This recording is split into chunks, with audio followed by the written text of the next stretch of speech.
ugaas Cabdirashiid ugaas Rooble ugaas Toodi ayaa maanta ku soo guriyo noqday caasimadda gobolka Awdal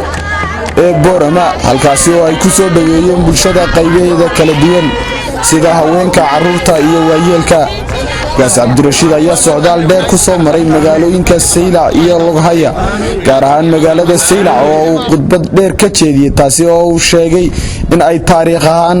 muhiim u tahay magaalada Saylac waxa kale oo uu soo boqday intii uu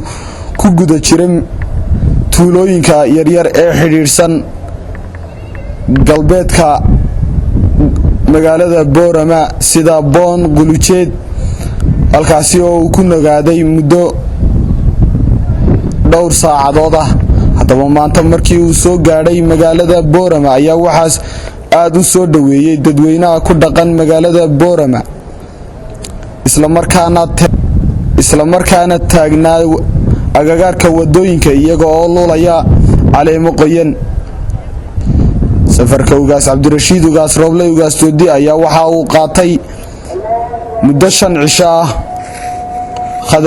kadib markii ay soo dhaweeyeen dadweynaha reer Boorama ayaa waxa ugaaska loo galbiyay garoonka diyaaradaha magaalada Boorama halkaasi oo khudbad gaaban oo iskugu jirta ducooyin iyo dardaaran ka soo jeediyay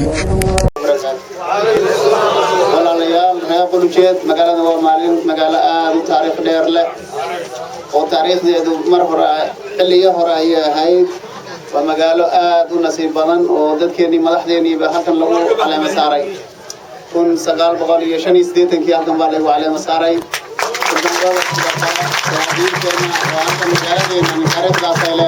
Axmed Xasan shabakada wararka Xidigta News magaalada Boorama.